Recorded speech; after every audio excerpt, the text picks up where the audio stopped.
revolutionary way to accept payments from anyone, anywhere. An Android-based device that accepts all forms of payment, whether it's credit, debit, or prepaid cards, and other emerging payment solutions. Give your customers the power of choice with Card Dip, Tap, QR payments, NFC contactless payments. It is ATEX certified, passing the EU standards for health and safety, won by PayMaya EU standards for health and safe payments, rewards, and more. It is EMV certified, PCI DSS compliant, and connects to the internet in many ways. This all-in-one terminal instantly prints receipts, integrates with electronic cash registers, and self-ordering kiosks. It gives you over-the-air updates to empower and future-proof your business. This is One by PayMaya. Secure, verified, convenient. The one device for all your cashless payment needs. A new experience in payment acceptance. Delivered.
Hi, good afternoon, everyone.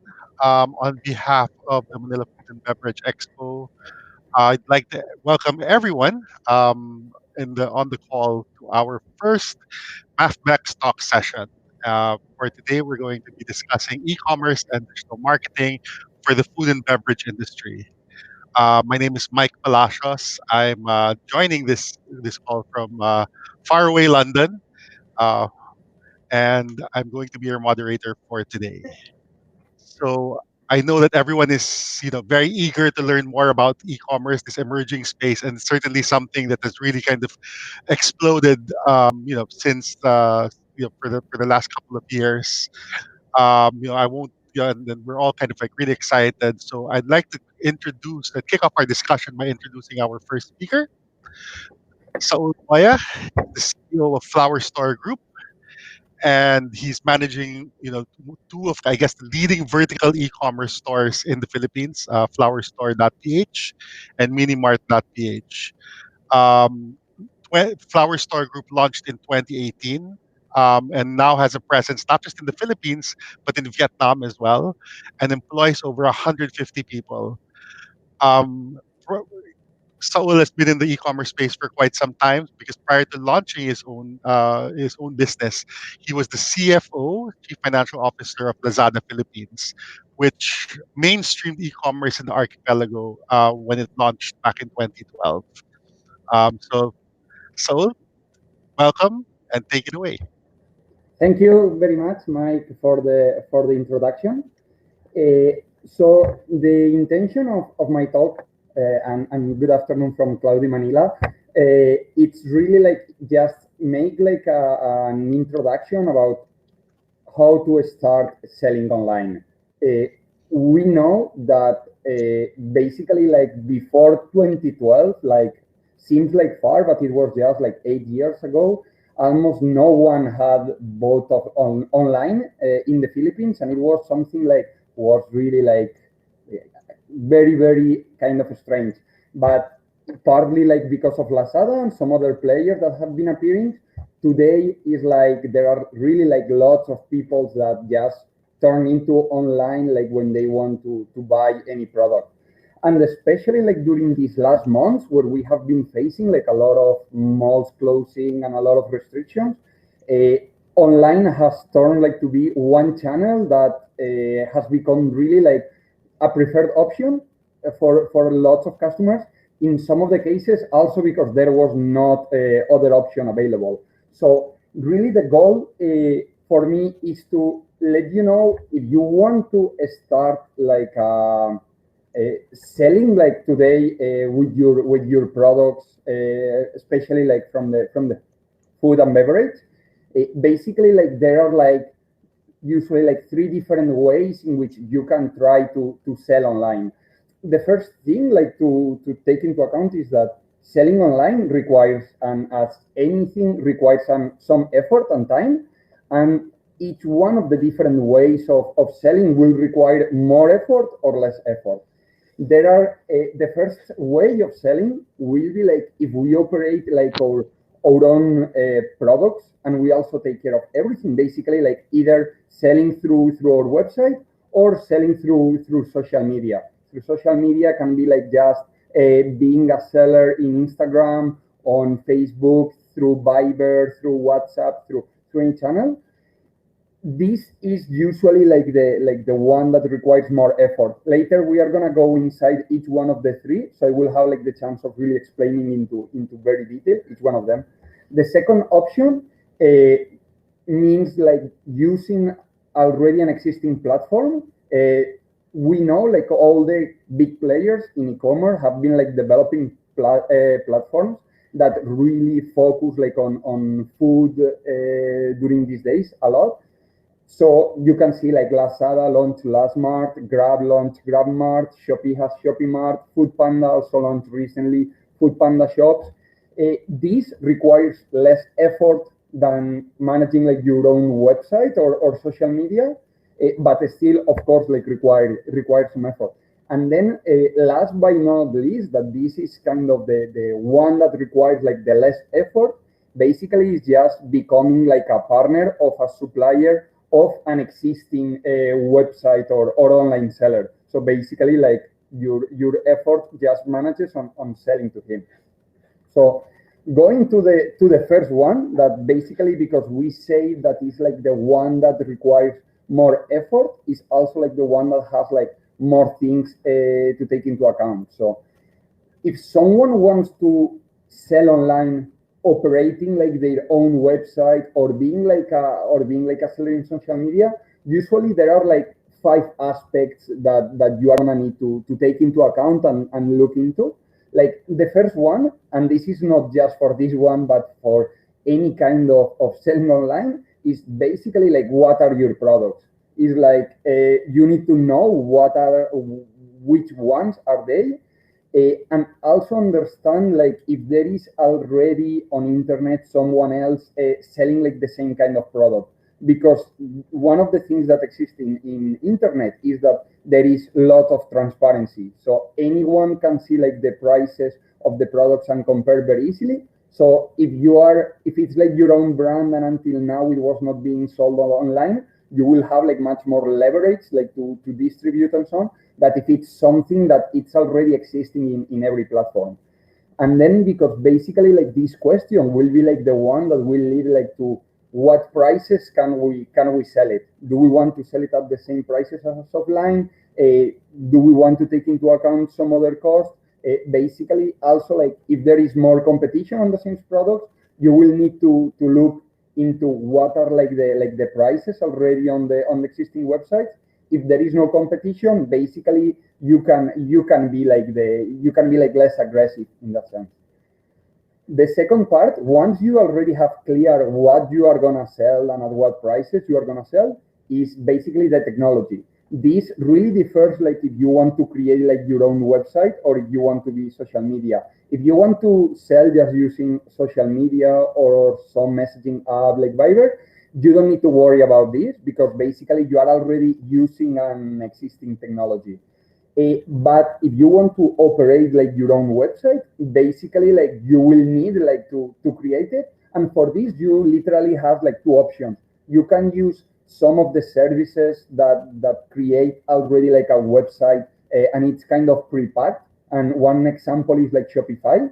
And this is literally like very easy. Like you can find any help tutorials. And to give an example, when we have done like some tests, we have bring up like a website using Shopify in less than 1 day. So it's really, it takes like a bit of just adjusting colors, options, but kind of no real tech background is required because you don't need to program. And then the last option is really like if you want to develop everything full customized for you. This, of course, will require either your technical skills or paying someone that has these skills like to create it. Once we already have like the platform in which we are gonna sell it and we already have like the products, we also need to decide which payment methods we are gonna accept. For example, there are websites that like to accept cash on delivery. There are websites that accept bank transfer. Some just accept credit card. This is a decision that you need to make. Basically, also taking into account what are like the cost of the different payment methods and how comfortable you feel also with them. There are, for example, with transactions with cash on delivery, some risk of the person not being when receives like the item and then incurring some costs that you also need to take into account. But basically, you need to find like the payment methods that your customers will really like to use, but that you also feel comfortable. The second part is how are you gonna deliver like your orders once you have made like a sale. How are you gonna sell it? For this, if you are, for example, operating like in proximity, you can use just like either on-demand platforms like Grab, Lalamove. You can also use your own riders. If you are selling like interprovincials or to the whole Philippines, then you may need like to rely on couriers like INB, LBC, Ninja Van, QuadX, etc. Also, it's very important that there are some times that we think like, oh yeah, we are gonna create a website and basically everyone is gonna come. But unless you already have like, for example, some social media people following you, or your brand is already really well known and is you are just introducing, you are already need to plan actions to make people aware that you are selling like the products on your either on your website or in the platform. Uh, and last, by not least, once you already have like you have been able like to do with marketing that people comes like to your website or to your Facebook, you know how they are gonna pay, how you're gonna deliver, and you also have like the product. The last one is also you need to have someone, or well, or it can be yourself that basically handles like the customer inquiries, like, and you can use like different channels like by chat if you are using, for example, Facebook, via email, via phone. So this method, like the first one that we are seeing, basically like the what it gives you is like it gives you like the full control of the brand and of your store. But on the other hand, it also is like the one that requires the more effort and the more time, because you will need to make sure that you are taking into account all these all these five parts. If you want to go to something like that, it's a little bit easier. You can decide just to sell on one of the platforms. As we mentioned, there are platforms like Lazada, Shopee, Grab, Foodpanda, and there are gonna continue appearing more. The good thing of selling on a platform is that basically you are just gonna need to focus on two things. Like the first one, the same one as what we commented before, that is which products we are gonna sell. The second one is if someone is selling them on that platform, and the third one also is seeing like in that if in that platform what are like the price that they are being sold. The second choice, if we decide like for this method, is also understanding in which one of the platforms. For example, here I'm saying four. Each one of them has like, for example, different commissions on how much they are gonna charge you. There are also different. You have like some, for example, Lazada and Shopee. They are generalistics. When you sell there, you can reach basically like a much bigger area. Usually you don't ship at the moment, but you ship probably like for the next day. While if you sell on Grab or Foodpanda, it's what it's called one of the on-demand platforms. And basically like the moment that you receive an order, you need to accept it right away because a rider will already come to pick you. So you need to take also that into account, because you will need to have someone like to fulfill like the orders, or yourself doing the orders. But depending what are like the timing that the platform expect is something that you need to take into account. And also last is like each one of these platforms, which areas can service. So for example, if you choose like one of the on-demands, usually you just have like a circle like around your area that you can reach. But if you use like something like Lazada or Shopee, you will be able like to reach like a much bigger area. The biggest advantage that working with a platform brings is like they are the ones providing the delivery and the payment, so you don't need to worry about that. They are the ones doing the marketing, so they are the ones that will bring you like all the customers already like to you, and they are also the ones taking care of the tech. So they kind of take care of the three most complicated part. But then this also leads to have a much bigger competition, because you have like being a bit easier, you have like much more people selling.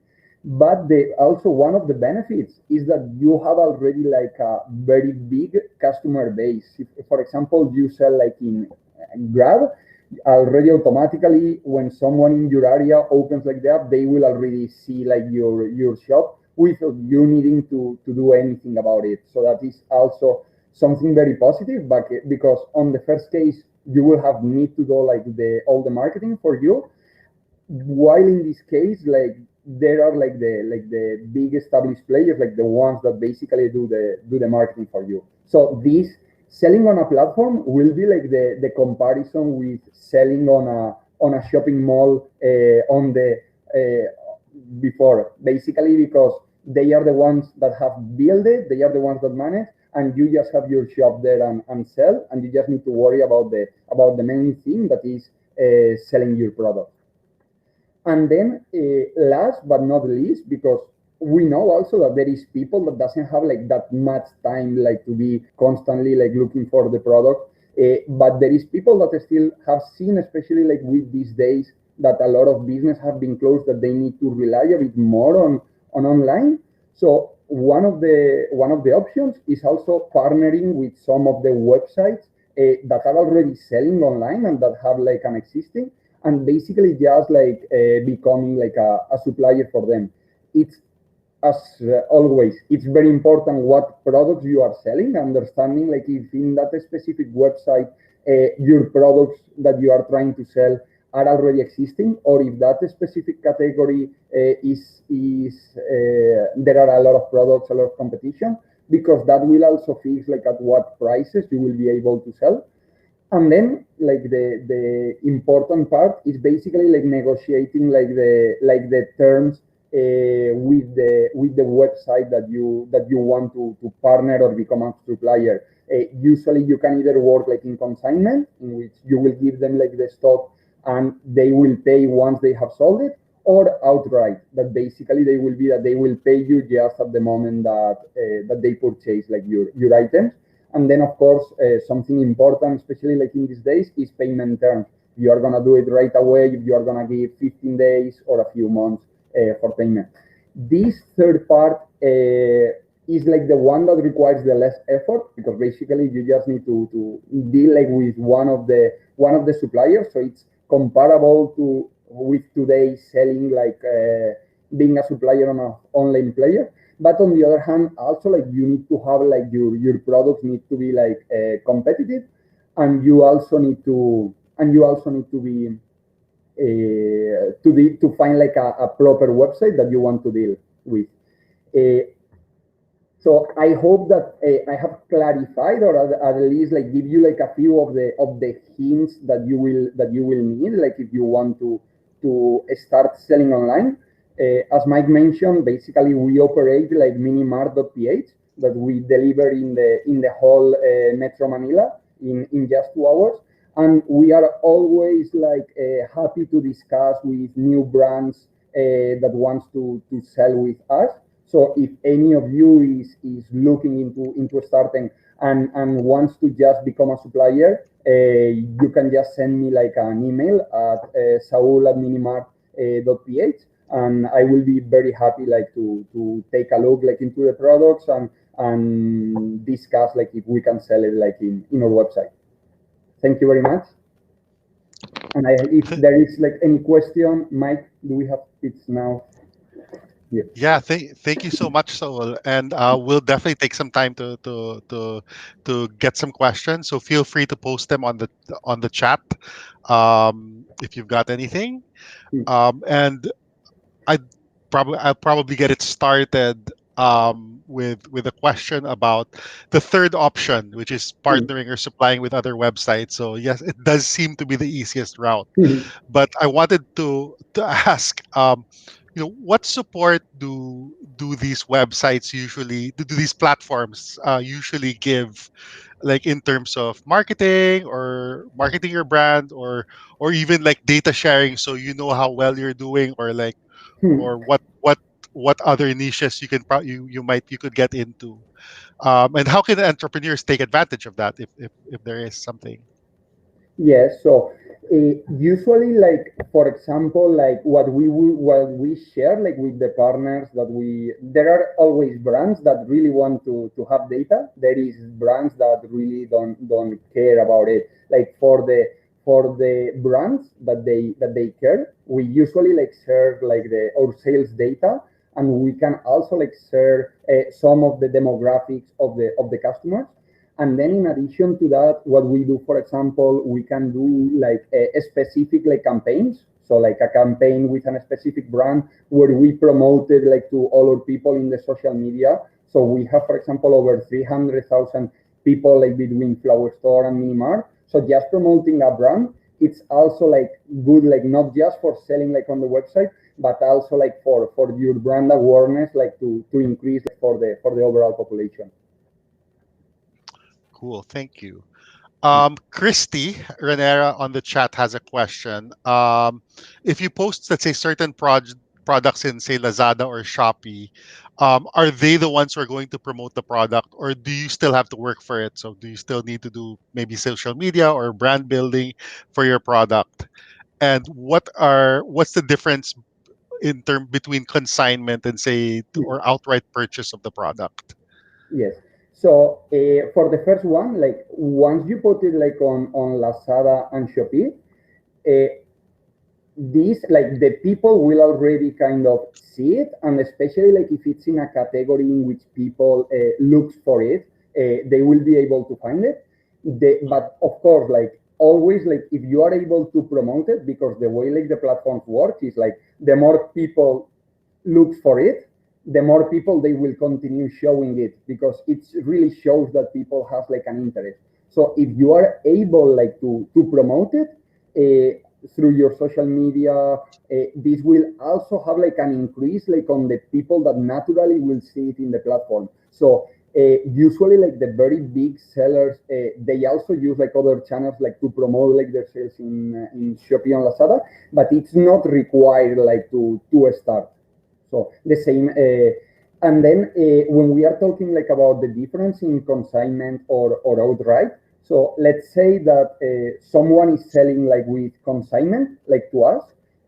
Basically, you send, let's say, 100 units of one product to our warehouse, and it's in consignment. While the stock is in on the warehouse, that stock will still like pertain to you. It won't be like from us. Just the moment that we have sold like that item like to the customer, then at that point we will buy it from you, and then we will pay it to you. So basically, we will be kind of storing like the items for you until like we sell it to the customer, and just at that point we will sell it. While outright is just like the normal purchase. Basically, like we will purchase it from you, and there won't be like any other, and then we will just pay it directly to you. But it doesn't matter if it has been sold like to the Yeah. customer yet or not. Thanks. So, wow, the questions are starting to drop in faster and faster. So John is asking if Minimart accepts frozen goods at this point, and can you tell us a little bit more about your reach on a per area basis? For instance, Las Piñas, he said. Yeah, so for example, like we are selling like frozen goods. So we have like some products like from Pampanga Best, like to Shakey's, like to ice cream. So we really have like some of them. Uh, about the reach, it really like depends. So usually like the big for us, it's really like we are based like in Makati, basically, like because then from there we can have like a relatively easy reach like to the whole Metro Manila area. And then like the sales are usually like distributed like Quezon City, because it's the one with the highest number of population, is the biggest number of orders, but you really get like orders like across the whole region. Maybe these days, because there are like also depending on the type of products. For Minimart, that is groceries, in Makati you have maybe a bit less, because like it's more office space and so on, but it's Mm, really well distributed like among the Metro Manila area. thanks. There are a couple of questions here about kind of like prank orders and delivery. I'm Mhm. thinking it might be best to kind of touch on that when we reconvene as a larger panel later, because I think we'll probably get a whole bunch of responses from the different panelists on that. One Alver Atanko is asking kind of what's your view on this thing about taxation, new taxes, kind of like for online purchases. Well, I honestly think, and for example, we pay like the VIP like the same way that any other shop, and I actually think that the same way that with a shop, once you reach like a certain volume, you should pay like your taxes like the same way that any other business, because at the end like the taxes are like what really maintain like the country, and I think that is gonna be needed like in this time. But I'm also like in favor like of really giving like benefits like when a business is starting, and just doing once you are like at a certain level that it's true that you can pay them. Yeah. Thanks. And one last question before Mm. we kind of give the floor to the next speaker. Um, about option two, which is basically kind of jumping on another platform and using that platform. Mm. What type of seller do they do? Any kind of seller screening? And and kind of what protections do they have in place to kind of protect consumers? So they have like some checks, like you need to be like a registered business. They ask you like what are like the products you are gonna sell, but as long as it's some product that it's kind of normal, there is no real like limitation. So we are selling like from alcohol like to protection equipment like mask, to any real kind of, because basically we operate mini mart, but we are also selling like on some of the platforms. So basically we are in several places, and they are really, from a point of view of the customers, there are like some clauses like in which basically you need like to send like the item that you have advertised. If not, like you may get like penalized or have like some refund like in the platform. But honestly, like if you operate like on a clear way, like yeah, small mistakes can happen, but I think that in the grocery space there are not that many. I think that usually there is more fraud like when you go like to very expensive items, but when you are dealing like with food that is usually like a bit lower price items, I haven't seen like that many as I used to see like in Lazada in other categories. Thank you so much, Saul. So folks, thank you, Saul, for all the insights you shared this afternoon. I think we have like we now kind of like have three ways forward if you're looking to get into the space. And if you have more questions, and I know we saved some for later already, we'll be having our panel discussion right after our third speaker. So let's jump over to our next speaker. He is the thanks, Saul, and our next speaker is the head of innovation and entrepreneurship for one of the biggest universities in the Philippines. More recently, he's the co-founder of Neighborly, which is a pioneering hyperlocal community commerce platform for residential neighborhoods. That is a mouthful. I'll let him explain it. Roland Garcia, thanks for coming, and the floor is yours.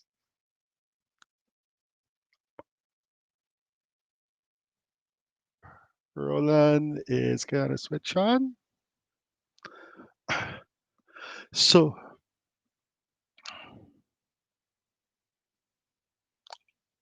let's get him on into the room.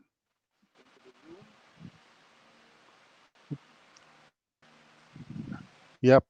And Hello, can you there guys he hear me? is. Yep. Sounds good. Okay, thank you.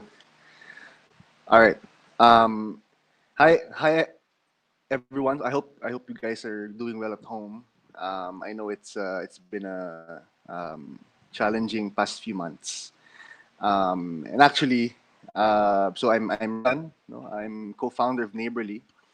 What I'll do is I give a brief background of Neighborly, what it is, and then we'll do some market insights about hyperlocal e-commerce, and then I'll give some tips, no, for everyone this afternoon. Right?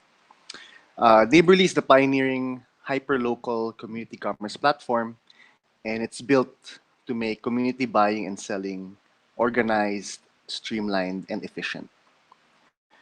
What we've seen in during the COVID-19 pandemic, it actually accelerated community commerce because of the work from home setup. People are at home, and most of the shops are closed. No? So there are only a few options to get your essentials, and it's, to be honest, it's quite scary to go out. No, nakakatakot lumabas. No? So you'd rather get this, no, from your communities. No, and right now there's a stark increase of community groups. No, so yung mga neighborhood groups, what happened there was that from chat groups naging buy and sell groups, no? And we've seen this all over the Philippines, and we felt that this is a rising trend. However, there's a problem, no? The problem that we saw is that food items for sale, perhaps, and even in general items for sale, are easily drowned by other topics. Sellers and buyers are not able to track items and orders real time. So it's very hard for people who are engaged in community commerce to track, no, which orders have I sent to my neighbor, which payments have I received already, right? And later on, you'll see some customers of ours even use pen and paper just to be able to do this, no, because there is no platform for that before Neighborly, and there's no streamlined platform to facilitate all these transactions. That's why our solution was very simple. No, Neighborly was created for e-commerce specifically for communities to better create and facilitate buying and selling activities. So we made it very hyper local so that community members will be able to fulfill each other's needs. No, and unlike perhaps community chat groups like Viber, Facebook, no, these are the top two platforms that people use. And general e-commerce, right? Neighborly is exclusive per community. No? So per residence or even per community, we're expanding what it means for us, no, about the community. You will see that it becomes easier for community groups to transact. Okay. So perhaps, no. So the benefits are very simple. You will have increased listing visibility, obviously less admin work. The listings are more organized and there's real-time inventory count. So these are the benefits and features we felt that our customers told us are very important to them. These communities also, especially the high-end ones, are very exclusive. So that this is the reason why we made this e-commerce platform exclusive per community. And there's a search function of product categories per community as well. Okay. Obviously, per community, there's also an option, no, for pre-order and things that you can order now. And of course, the experience will be a more streamlined process, and you can manage everything in a single platform, and you can, track it faster.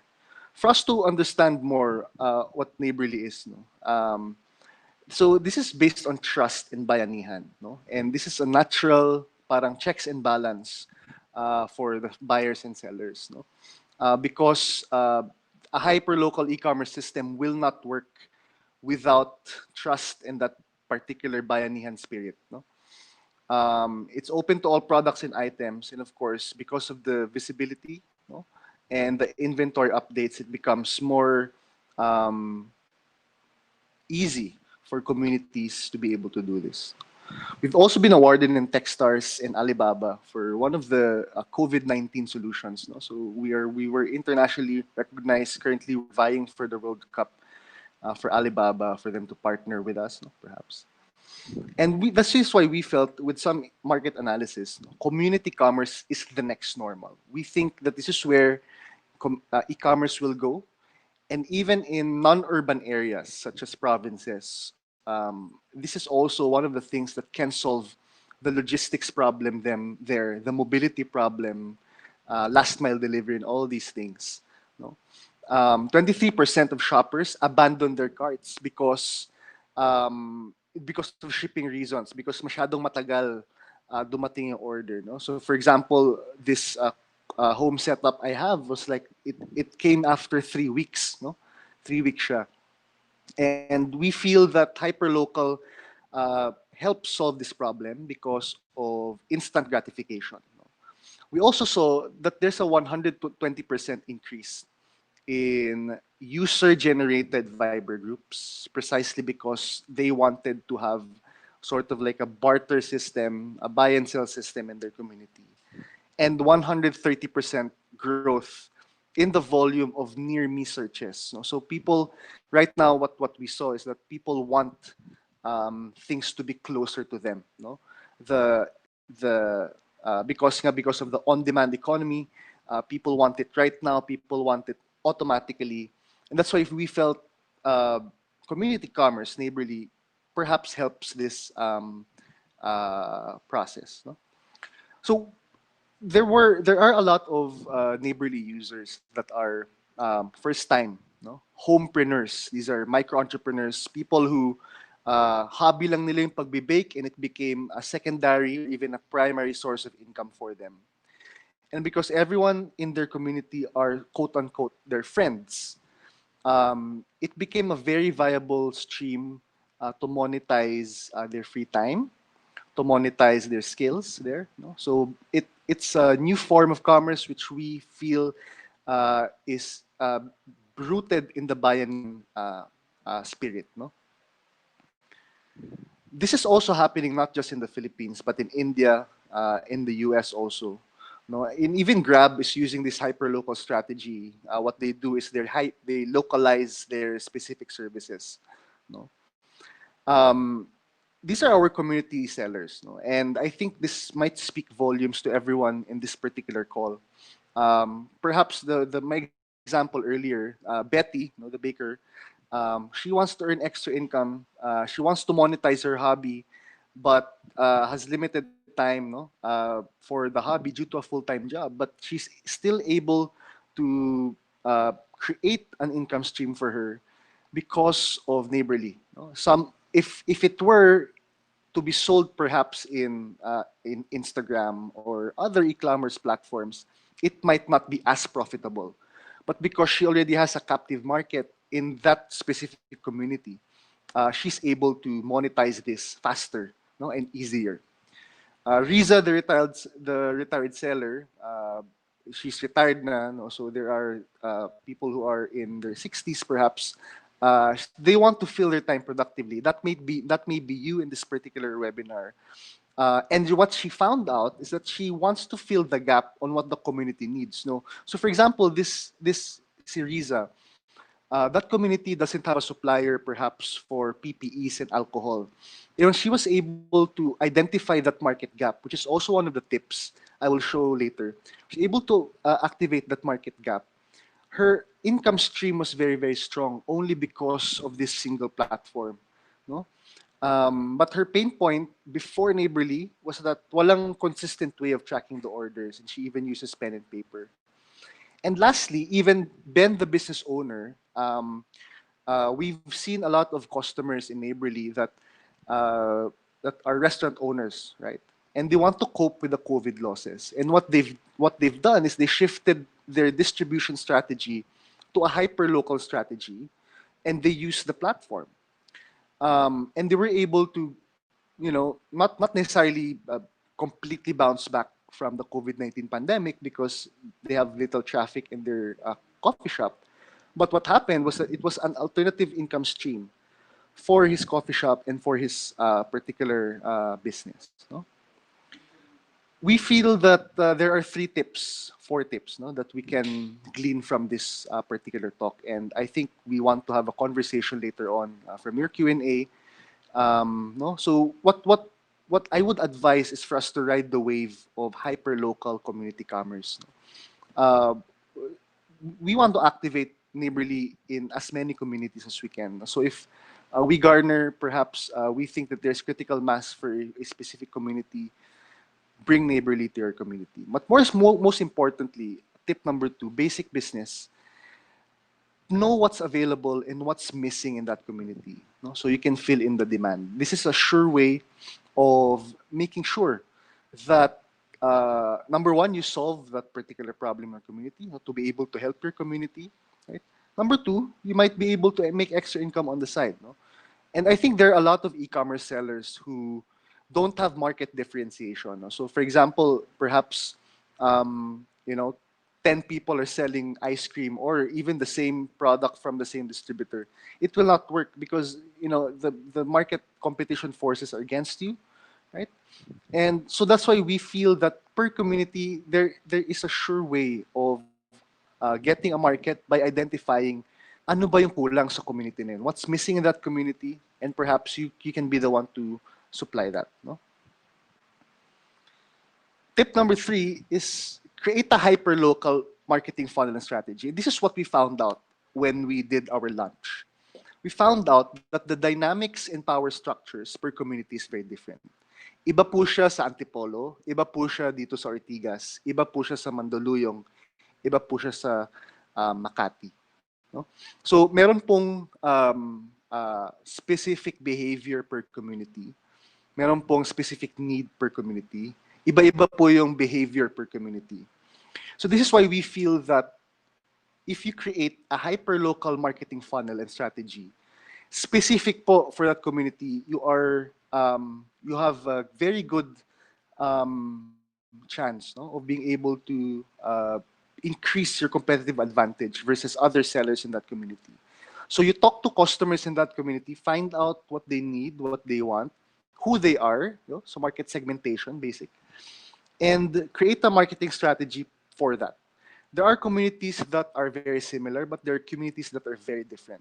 You know, so if you want to capture a market of condo, for example, condo dwellers, they have a very, very different language they speak, very different culture, and perhaps you might want to create a good marketing funnel for that specific community.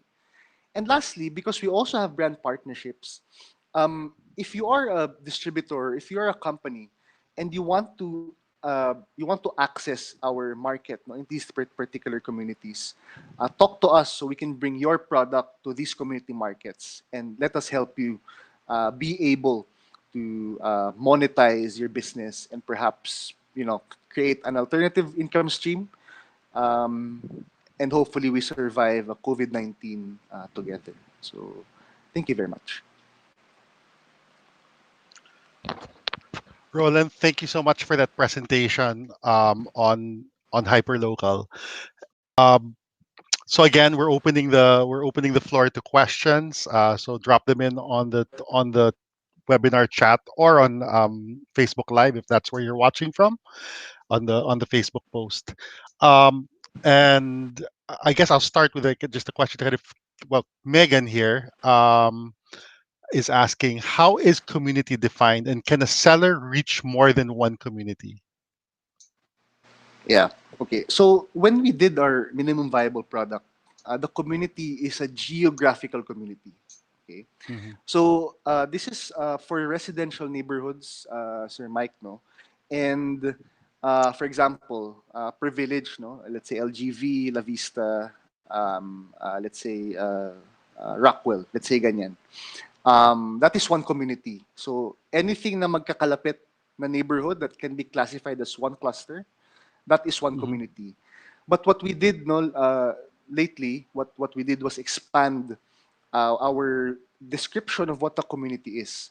No, so we felt that there were clamor from our customers to create non-geographical community definition. So, for example, the art community, the sneaker community, and even there were requests from sorority sisters, no? Even fraternities or even organizations to create, or even companies that for their employees to create a community commerce specifically designed for them.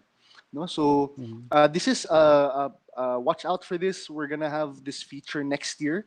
No? But to answer that question, that is how we define community.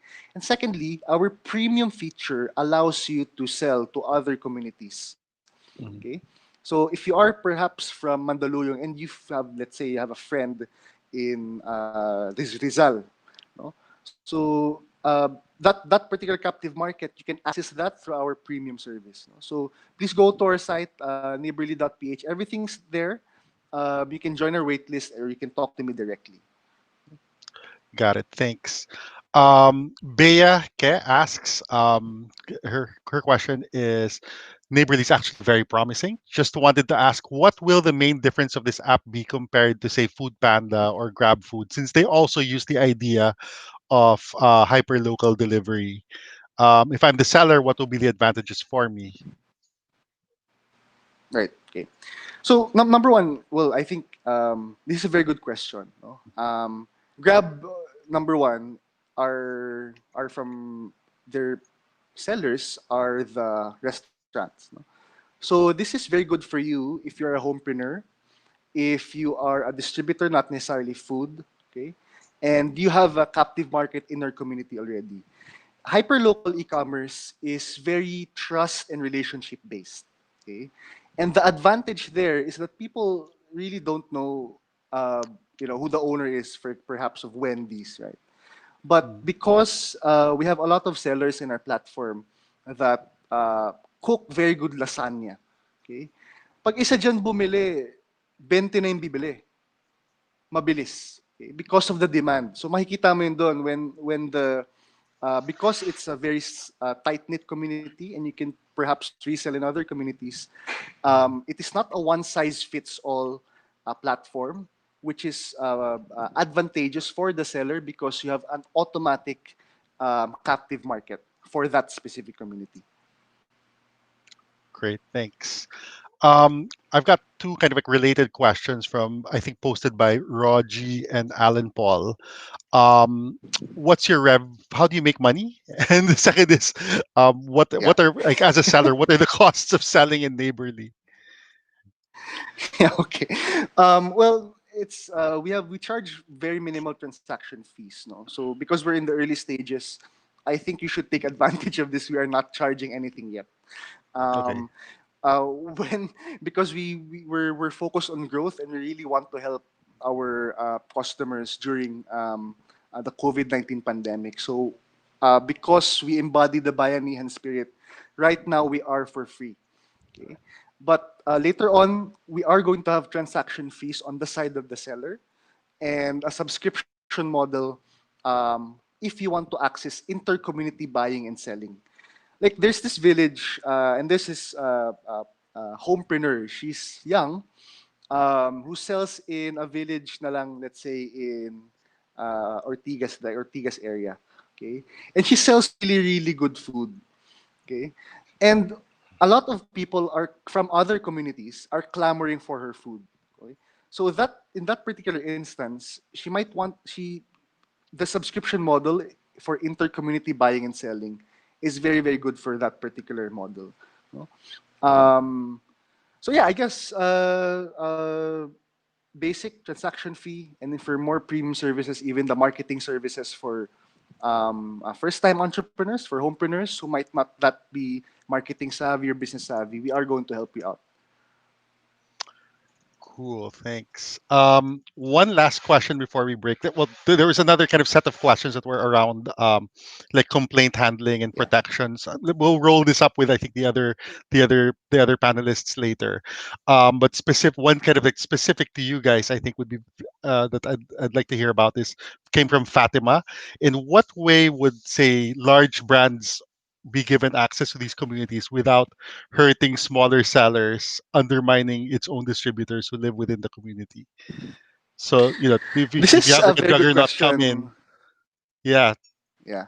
This is actually a very good question, Fatima. Actually, in our founding team, no, this is a thing that we've been debating about this model. So we have brand partnerships model, right? And I think, like for perhaps Del Monte and even Chooks to Go went into the community direction, the community commerce direction already.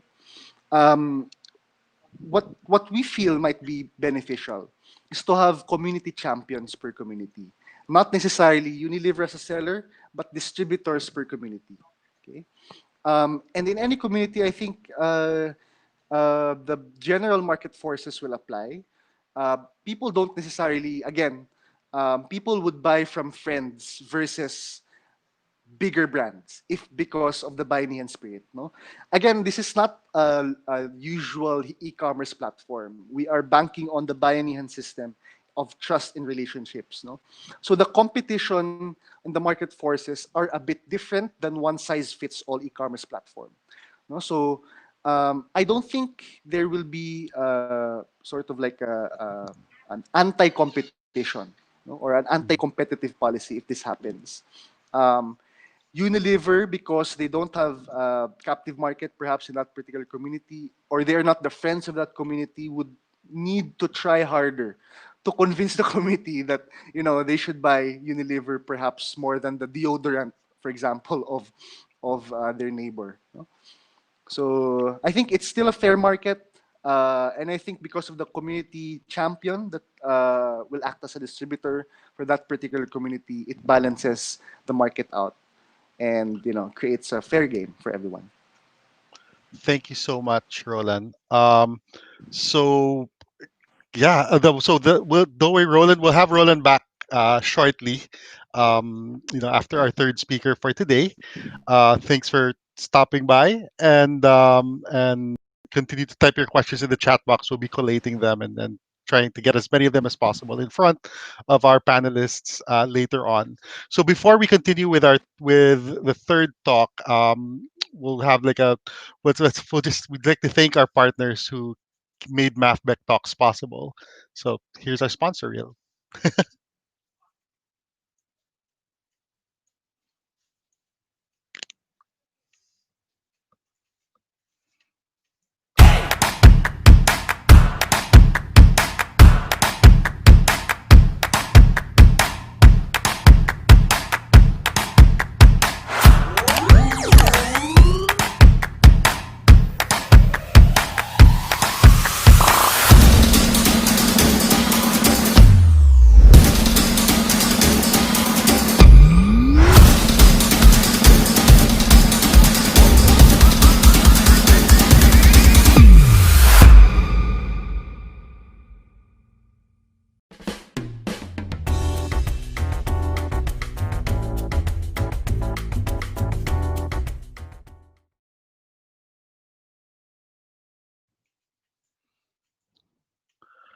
Alrighty, and we continue on.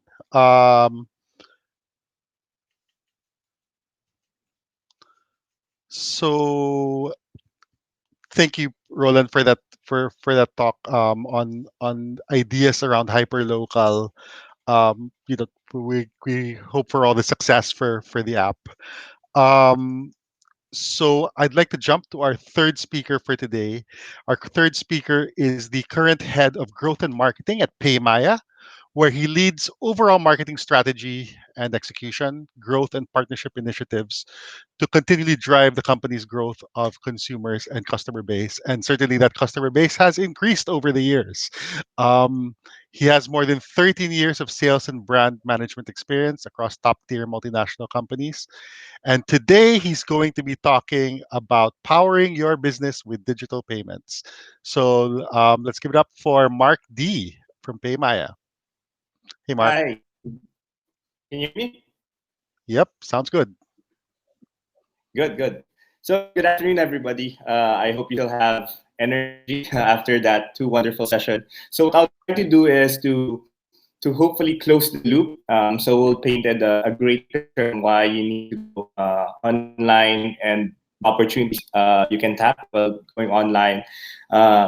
Roland touched on hyper commerce and hyper local marketing, which is a very nowadays. I'll try to catch all to by how do you execute this down the line and accept all payment acceptance. So I'm here today to discuss about from business unusual to business as usual, and how do you really power your business with digital payments.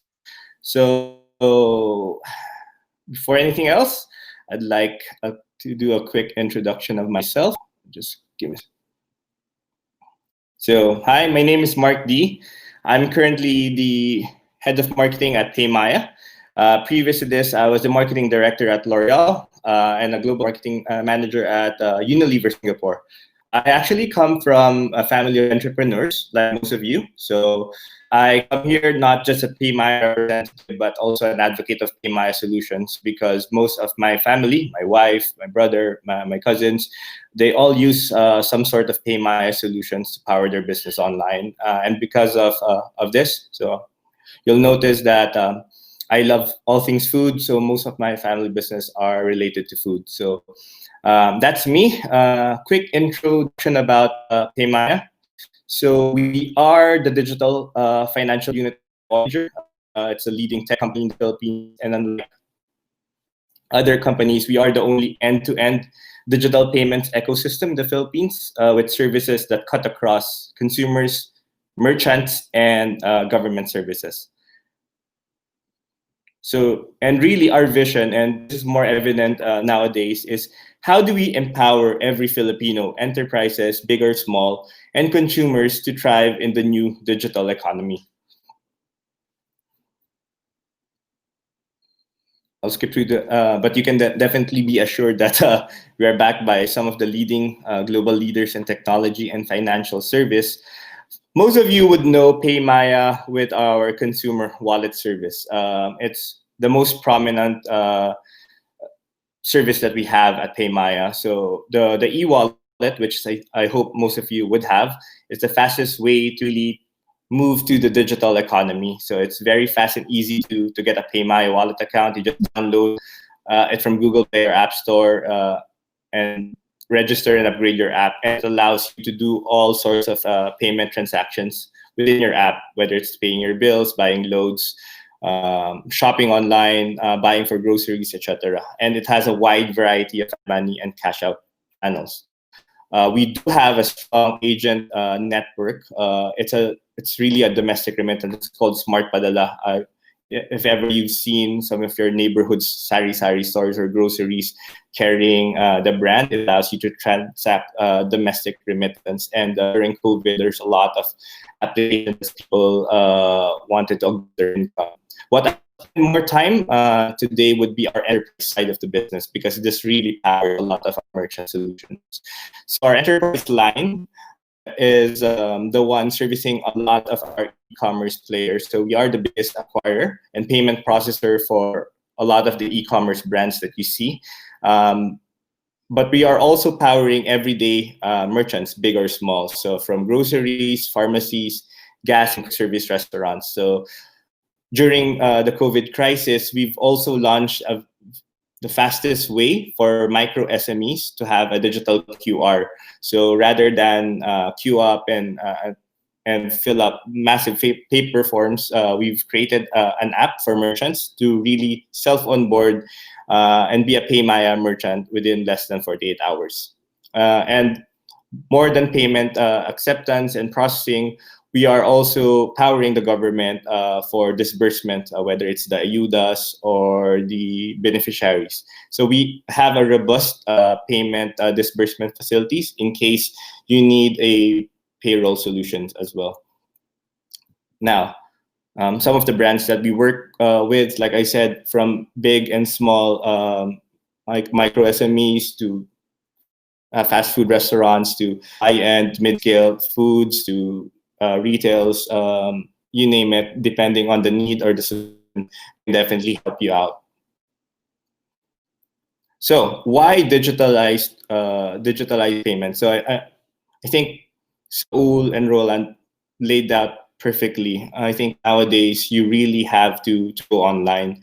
It's really to complement your business. With all the challenges set and defined by Saul, you also have to consider what type of channels you'll go for. Would you create your own website? Would you do hyper-local strategy and so on? We all know that going contactless is more safe and secure nowadays. And as merchants, we also need to be able to accept all forms of payments and be able to attract more and more consumers out of it. And I'll share a point both from my personal experience as well as perspective of what's happening in the market. So we know with all the mall closure and with what's happening out there, you need to be able to complement your on-ground business by going online. And this is evident with a lot of retail players or food merchants, for example, setting up their online shop. So one of our partners, Central Delivery, which is Kuya J and Popeyes, created their own website during the pandemic and is trying to service people to augment their delivery service. But it doesn't only stop there. You don't have to be somebody directly facing a consumer, selling your brand to consumers to set up your online shop. One of our partners is actually a B2B solution provider as well. So Leo Fats, for example, created their own website to be able to transact online as well. And we power them. I mentioned as well a while ago that you don't have to fully rely on having just a website. You can also be very aggressive on their channels. Jollibee and McDonald's, for example, beyond the website, beyond the robust delivery system, have started going into conversational commerce. They've set up chatbots, for example, in Facebook's, which will take your order and process it. It's like a normal transaction, and then you would check out with a pay my solution. But beyond that, obviously, these types of solution needs investment and time. You can do your own hyper local strategy, similar to what Roland has mentioned. There's a lot of communities doing that right now, and I think more and more you'll see this. I myself am part of numerous community driven groups, and this is very evident nowadays, whether it's a small village that you live in, a condo association, for example, or a barangay. It's a very hyper local strategy. And one tip that I have here, it's similar to what my brother was doing. So my brother operates a chain of restaurants, so he assigns he taps community leaders in various communities and gives them a cut of his whenever they order. It's a similar strategy that my wife is also doing. So my wife also operates a series of restaurants. They tap into multiple communities and look at who's the influential person in that community, and have an arrangement of sorts where that influential person would take the orders from the brands that that person carries, and then sell it to the community. That's one tip that I can share from a hyper local community e-commerce. We all know that going contactless is also the way to go right now. It's more safe because you don't have to do a face-to-face transaction with the customer. It's very contactless, and it's safe for you. And the money, of course, is traceable because you would see numerous transaction details. Lastly, as merchants, it's really imperative that you accept all sorts of payment. In the past, it was just about credit cards, cash, and so forth. Nowadays, you have a new system. It's called QR. Both Paymaya and other companies that provide QR. There's an emerging e-wallet solution across the country, so you need to be able to accept QRs as well. Peer-to-peer is similar. If you have an e-wallet, it's easy to transact or send money if I'm a Paymaya to a Paymaya, or if you use another e-wallet to another e-wallet. There is a growing trend as well in terms of being able to directly email your email invoice for that person to pay for their services. And of course, it will continue to be evident once malls have started to reopen and shops start to reopen, a contactless solution on the ground. So now more than ever, merchants must be able to accept all forms of payment anytime and anywhere.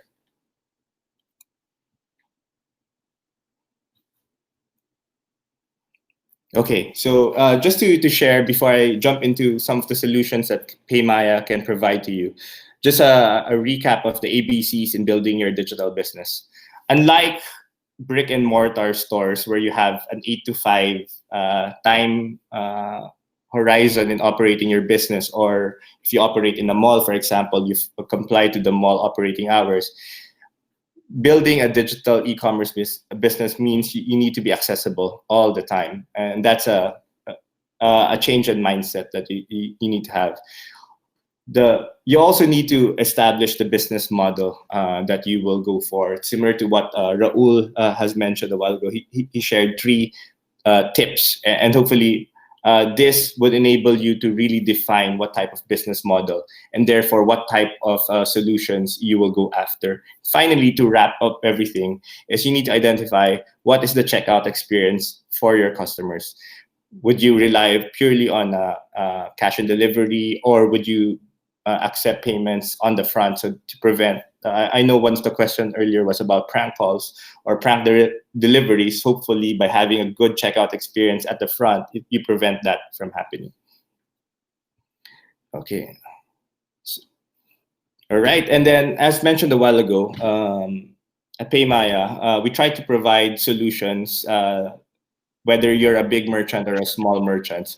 One of the things we created and launched recently, 2 months ago, was Paymaya Negosyo. Paymaya Negosyo is our first app really for micro merchants to be able to, for them to accept contactless QR payments.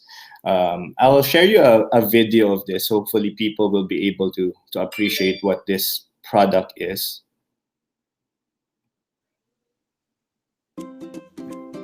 Mas pinadali at pinabilis na ang pag-accept ng payments para sa iyong online business with PayMaya Negosyo.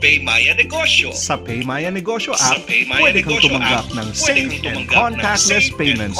Sa PayMaya Negosyo app, pwede kang tumanggap ng safe and contactless payments mula sa iyong customers anytime, anywhere. Via QR code, send money transfers, or bank transfers. Mobile number mo lang, pwede ka na nilang bayaran. Madali lang ang pag-sign up. I-download lang sa Google Play Store and register for free.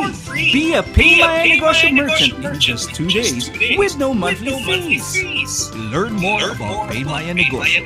I-visit www.paymaya.com/negosyo-merchant today. So that is one solution that we have. This is really designed for micro merchants. But of course, if you're a much bigger merchant, you would require a more sophisticated solutions.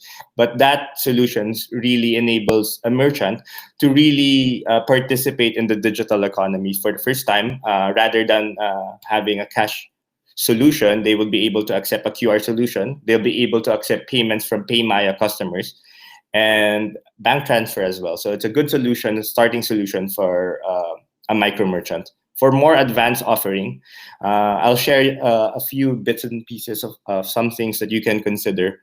One thing that we launched as well is what we call an email invoicing. It essentially allows you to bill your customers even if you don't have a website or an app. So if you send an email invoice to a customer, they will just click the email invoice and then they will be able to use their credit card, debit card, or wallets to pay for it. We've launched this a few months back, and it's very getting tractions from a lot of B2B customers, as well as certain sectors in the market. So for example, I know a friend of mine who operates several salon chains. When the COVID crisis happened, he converted his services into a more home salon servicing solution. So definitely he needs a service to be able to bill clients. So this is one way to be able to bill clients. So it's one of the many forms of groups that we are targeting. Doctors is another one. As you know, doctors also moved to a more teleconsulting service during COVID as well. So this is one solution that you can consider. For appreciation, created a video so for everyone can appreciate what an email invoicing could look like. Charlie, can you help play it?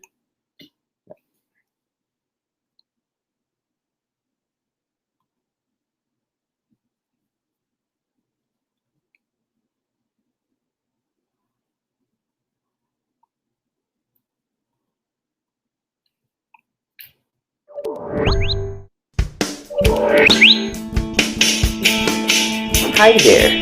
This video will teach you how to issue an email invoice to your customers. If you already have your credentials for your PayMaya Manager account, you can then proceed to click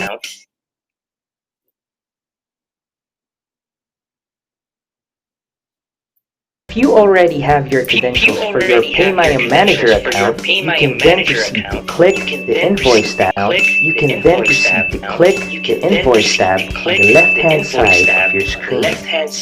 When the invoice page loads, click Create New Invoice.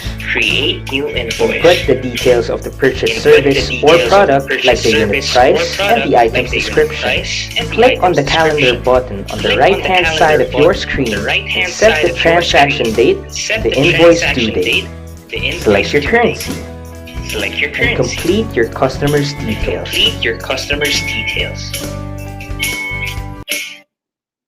Yep. That should give you a good grasp on what a PayMaya or how an invoice solutions will look like. Hang on.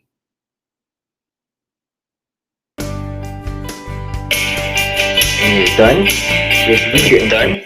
review the information sheet. Pay My Manager account. Hi there.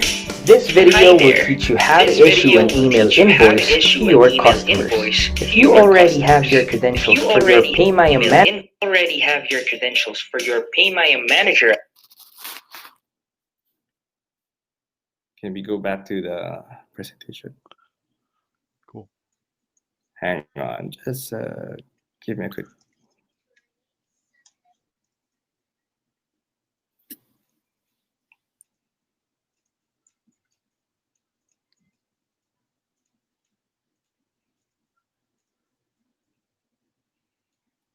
It's okay, Charlie. Let's go back here. Yeah. Mark, if you have any more videos, you might want to mute yourself while they're playing, because I think that's what's kind of like doubling up the audio. No worries, no worries. That's the last video, Sure. Mike. No worries. No worries. And this is a popular one during COVID. It's essentially our checkout solution. So a lot of the brands that I've showed earlier are using this platform. It really allows you to accept card, e-wallet, and all emerging payment solutions in your app or website. It's multi-payment fund source. You will be able to accept Paymaya, Visa, MasterCard, JCB, Alipay, WeChat, and all other wallets. It's real-time authorization with a T+1 settlement, omni-channel. It's secure. It's easy to implement. You will have access to the risk tools of Paymaya. And it has seamless integration with a lot of e-commerce building platforms like Shopify, Magento, and WooCommerce. I personally can attest to this because my wife is actually using this for when she transferred the business from purely a restaurant to a website as well. She has to learn. It's very easy to learn. I think Saul mentioned a while ago that it takes you about a day or two to learn to learn how to build a website through Shopify. It took her the same amount of time, really. So if it's something really that you can consider to learn Shopify to build your online business presence. The last few slides really is more of a sophisticated solution. It's called conversational commerce. A lot of brands have started to work on this. It's how do you really talk to your customers in a deeper and scalable way.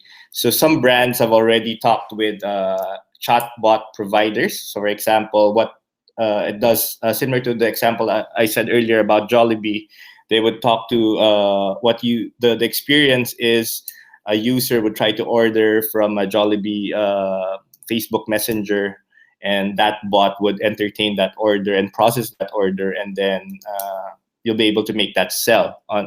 It's very automated, it's very scalable, but of course, you have to invest on the technology behind this one. But PayMy solution is already connected with all the leading bot players in the market. And just to wrap up my last few slides, it's not only digital. PayMaya can also help you on a face-to-face transaction. We have a patented device called PayMaya One. It's essentially your one gadget to accept all kinds of payment solutions. And as I mentioned earlier, PayMaya doesn't just really help you accept and move your business online. We also can empower your business for disbursing funds to your beneficiaries or employees as well. So we have a robust disbursement facility where you can send salaries, incentive, allowance, refunds straight to a PayMaya wallet. So unlike other providers, it's real-time, seamless, it's quick to apply to, and the application period, at least for the rest of the beneficiary, would be a lot faster. So this is the portal that a lot of BPOs are already using, and some of the government partners that we have in terms of disbursing solution. Just to recap, key takeaways in the new normal: upgrade and complement your business on the ground by going online. As merchants, try to accept as many forms of payments anytime, anywhere, and have a more secure and safe business by going contactless. And of course, if you are interested to become a PayMaya merchant, send us an email, inquiry@paymaya.com. I think on the chat group, they've listed there as well. There's, like I said, there's many solutions that you can apply to. This one will focus more of the more advanced and sophisticated solution. If you need a quick QR, you can just download PayMaya Negosyo. It's for free. It's currently, unfortunately, only on Android, so it's on Google Play. So that's all. Thank you very much. Thank you so much, Mark, and for the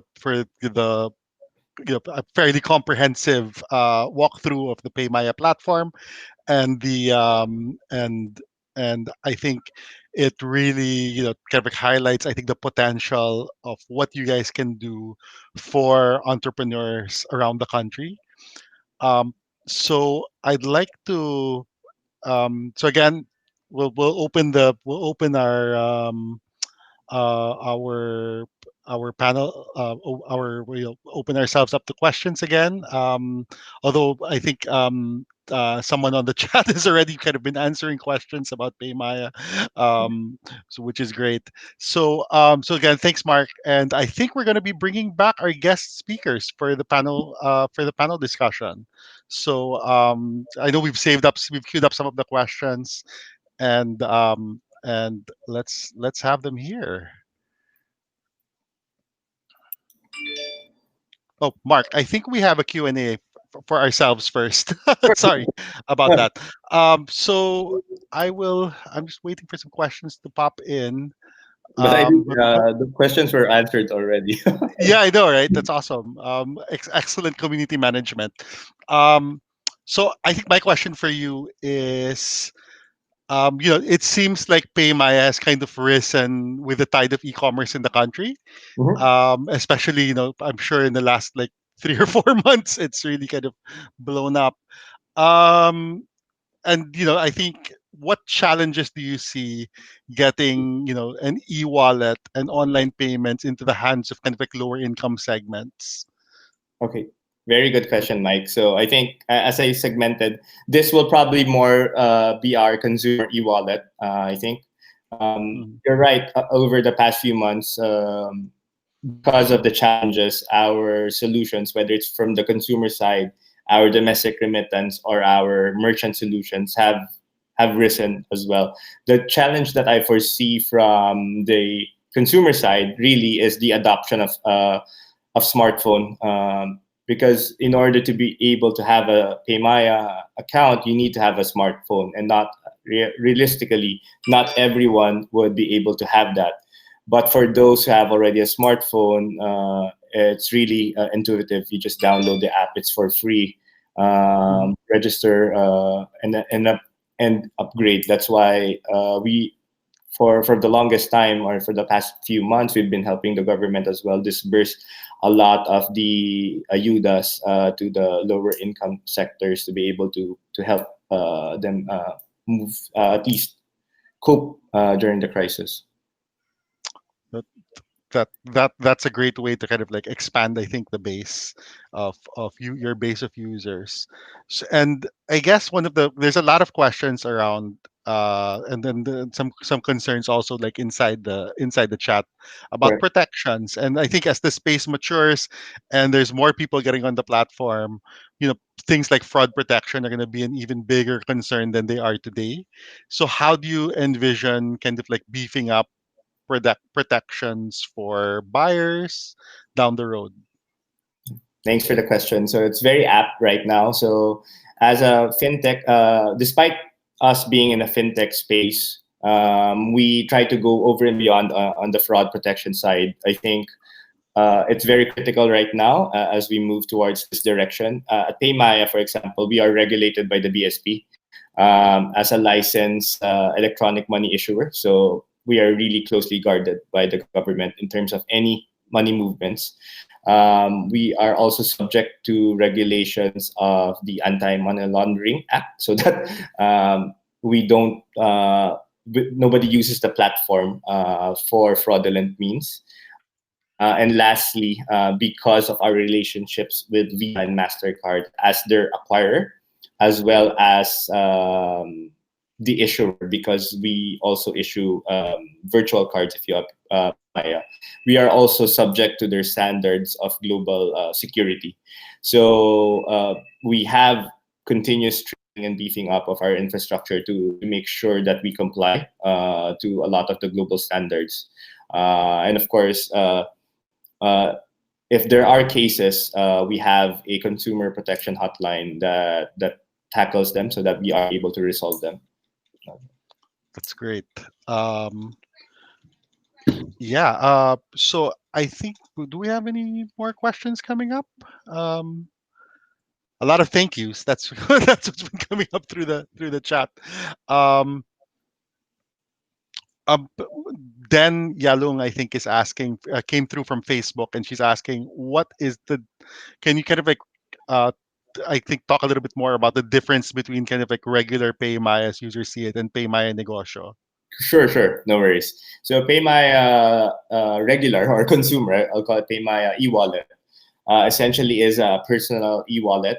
You would have a different, there are two different limits. So base limit is about 50,000 if you're not an upgraded account. If you're an upgraded Mhm. account, it's 100,000. Because Yeah. of the ECQ, we have actually increased the limit to 200,000 if you are an upgraded account. But it allows you basic functionality, meaning you can buy anything as long as it's a PayMaya merchant. We have a lot of PayMaya merchants now. You can use it to buy loads, pay bills, etc., or even send directly to a smart padala. So, for example, all my household is already paid via PayMaya, from electric bills, water bills, even sending money to loved ones. So that's the PayMaya consumer app. It really empowers your day-to-day living. The PayMaya Negosyo is for people who want to go contactless from a merchant side. It has higher limits than the PayMaya consumer. Remember, Mhm. because it's a consumer, the difference between a consumer and a PayMaya negosyo side, the consumer has certain limits in terms of the amount of bank transfer that you can do on a month-to-month basis. And we are putting a cap on this because we are, like what I said, compliant with the BSP and the Anti-Money Laundering Act. So we have a limit in terms of the amount of bank transfers that you can do. A PayMaya Negosyo app would have higher limits on that front as well. And since it's a QR acceptance, you can accept QR without restrictions in terms of the number of Right. QR transactions that you have. So two different apps designed for two different things. One is for a consumer, one is for basic merchants. Thanks. Next question, it comes from Nenette. Um, and she's asking, well, I think you guys have worked with, like, tons and tons and tons of merchants over the years, and she wanted to ask, what are the usual issues that you guys have encountered, when working, when maybe onboarding merchants, and what can they, how can we make it as easy as possible for themselves? No worries, no worries. Good question, Nanette. Usually, from a merchant side, and this is the thing I noticed, at least me personally, onboarding a couple of my friends, you need to, at least for the more sophisticated solutions that we have, you need to be able to be ready with the documents that you need to submit. Usually, compared to other providers, we have a more streamlined document. But having said that, you need to be able to have your bank certificate, your BIR 2303, your mayor's permit, some valid authorizations, and it should be consistent across the papers. Those are some of the what I foresee the common challenges I see on boarding merchants as well. But apart from that, the system has evolved over time that we've also streamlined it. So once we've got your complete form, the SLA is much faster now compared to before as well.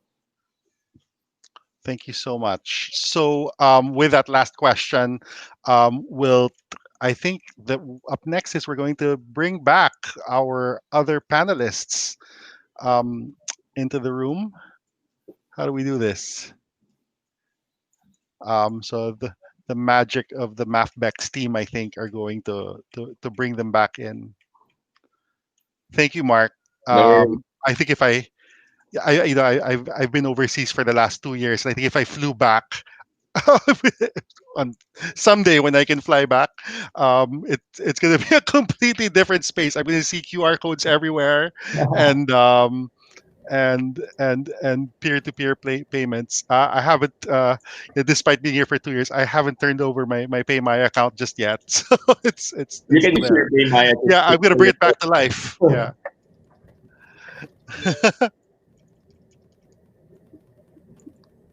Hey, Saul, welcome back, And and let's get rolling in the room.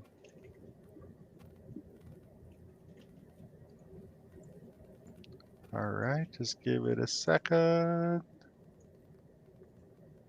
Okay, turn on cam. I think Roland is having some difficulties getting back into the room. Roland, can you hear us? Hmm. All right.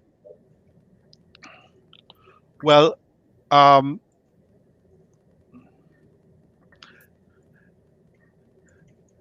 yep.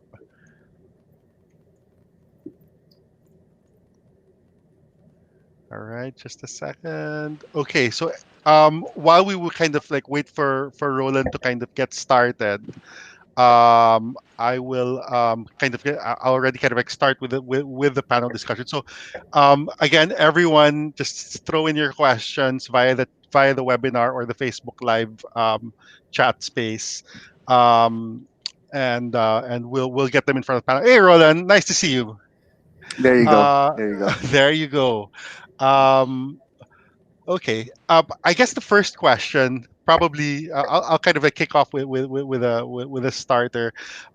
Is I think I touched with Mark the concern about kind of like fraud protection and protections, I guess, for kind of like buyers. But I also wanted to talk about, there were also a lot of questions early on, especially in Saul's talk, about questions about kind of protecting sellers. So there's a huge and much publicized challenge around kind of customers doing early cancellations, and Mm. that's been a pain point for kind of business operators and particularly riders, who are kind of like left out in the cold. So I just wanted to ask the group: is this still a problem? And what are steps that are being made to kind of like do something about it? yeah, well, so this is something that happens, and it's something that happens especially, for example, if you are offering cash on delivery. Because if you are offering cash on delivery, is when people kind of may order, but you still don't have the money, so you really have like that risk. So what we usually do, like for example, is when it's like cash on delivery, you call like in advance, so like the person gives like a final confirmation just before you're going to deliver, so you Mhm. kind of don't do like the ride just for nothing. And the same, there are kind of some checks similar like this that you can do. And when in doubt, because there may be like some fraudulent trying, you can always offer them like, we cannot, because your order doesn't pass like a risk parameter. If you want, you can pay by a bank deposit and so on. So usually, like if it's a valid customer, they won't have like any trouble like using any other payment method. But if it's a fraudster, usually you will avoid that order, and you won't have like the issue. Thanks, Saul.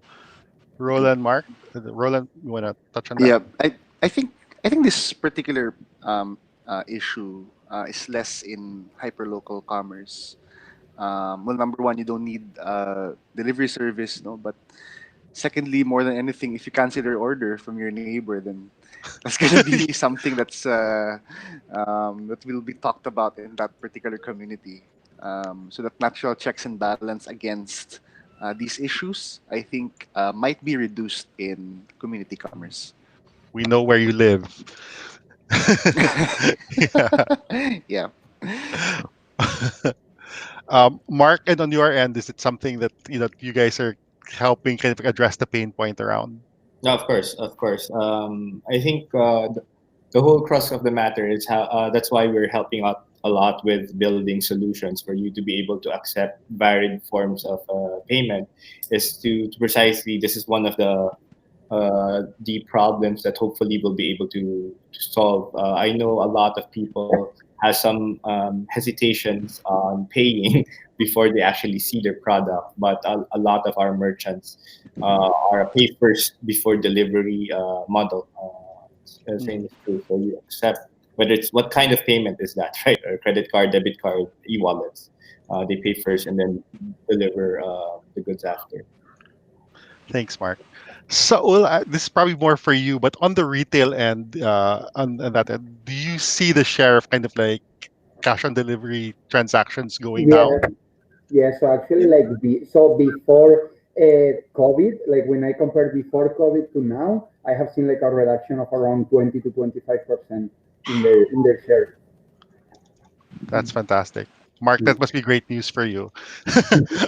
um, and Roland, are you guys are kind of like emerging in this space? Are you, you know, I guess you have a different set of challenges, right? Uh, Yep. it's yeah, on the fulfillment side. Um, Yep. so we've seen kind of like e-commerce grow massively since 2012. But it's still, when Rick Roland, when you were talking about kind of like areas and kind of like your fulfillment areas, and so will also your kind of like on the ground footprint. It seems to still be very highly concentrated in urban areas or central business districts. But what is the potential, out in the provinces or smaller cities or towns? Is it something that's already worth looking at today? Perhaps I can take that first, and then we'll Okay. hear Mark and Saul after. So one of the go-to-market strategies of community commerce will be in these particular areas where last mile logistics might not be as um, good, right? And I think because the fulfillment operations in these communities, because it's very concentrated in a very small area, um, might be easier, and because goods and services can create a new market in these provinces or even smaller towns that Mm. before might not have been reached by different e-commerce platforms. So yes, I think e-commerce might flourish in these particular areas, but I think it should be, as Mark also mentioned, it perhaps can be more advantageous if it were per community, per town. Um, yeah, so that's my take on it. Cool. Uh, Saul, do you want to Yes. So touch I on this think one? also like something I totally agree like with Roland that because usually like the delivery cost like just from Manila like to the provincial it's like expensive like in these days. That's why there is really like the need of local communities or being able like to get like cheaper like delivery services that can bring like the province. So from my side I think that there is like potential but first like these are like the like a challenge that needs to be solved especially like how are you able like to bring the cost down like of operating there to something. Thanks, Saul. And Mark, yeah, it's you guys have a nationwide footprint. Right. And but do you see it kind of like growing in like outside CBDs, for Oh yeah, instance? definitely, definitely. I think when I was just looking at the data right now, you'll be surprised at the rise of online sellers for us. Actually, comes a lot from the province as well. So a lot of people are signing up, becoming more aware of the situations right now, and cuts across our solutions because traditionally the urban areas would also be the lead forefront of any digital innovations, but a lot of the provincial people are catching up, and also there it's as well. Roland touched on delivery, the need for it, and also I'll touch on the services sector as well. So, for Mhm. example, like what I said a while ago, we're helping doctors be able to do tele consultation. So, a doctor from Cebu can treat or consult with a patient somewhere else, right? So, Mhm. these are, I think, what is happening right now. Boundaries are becoming blurred right now as people transact cross border, cross regions, cross geographies. Wow, that's really that's so. I think there's two powerful trends kind of happening. Roland, you're talking about hyper local, and then Mark is like expanding your borders. Once I guess maybe you get Yeah. successful in the area kind of around you, you can make that happen. And I think Roland also your platform can kind of help with that expansion as well. Um, yeah. There's a lot of questions. There seem to be a lot of questions around the idea of trust and establishing trust in the in the system, the process. So I think I'll probably start this with Saul, and maybe the various hats you've worn over the years, not just your most recent hat. But how did you kind of make that? How do you think that kind of happened? Like, got people to kind of trust in kind of like an an unseen seller down the road So I think over that the actually, years. for example, like payment methods play like a very important part like on the trust, because usually, so for example, cash on delivery is one that the customers like, because it's like if when they receive it, they will sell the item, and then it's good, and then later they may trust, but especially when you are launching, there are some times that it's a good. Then there are also like some other payment methods, like can be like also PayPal, for example, that offers like buyer protection, that if later there is any issue, they can also like return the money to the customer. So it's really about finding what are like but basically it's also doing like some mechanism to at least make customers like to make it really easy or very low risk, like to give a try, because then if they give a try and they really see that is like successful, and they are happy like with their purchase, they will continue on. Basically, for me, that's the key on making sure that their experience is very good, so they will continue like repurchasing. Thanks. And I guess Mark, you're part of that ecosystem of that trust ecosystem because ultimately you're the payment platform. That's a huge deal, and I think even on this chat we've had questions about like, oh wow, as potential first time pay Maya users, like, oh, can we can we is our money safe, things like that. And so how do you kind of like address that? So, from a safety side, definitely, as a merchant solution, it is very safe because it's regulated. From the consumer side, it acts like any online bank, right? So we have necessary protection to be able to protect your account. So any money out needs to be authenticated with an OTP, with passwords as well. So Okay, uh, that is a prevention. So for me, a tip to any PayMy users: don't share your OTP because that's absolutely. And I think you'll see this a lot, especially right now. The scammers are becoming evolved as well. They would ask for your OTP.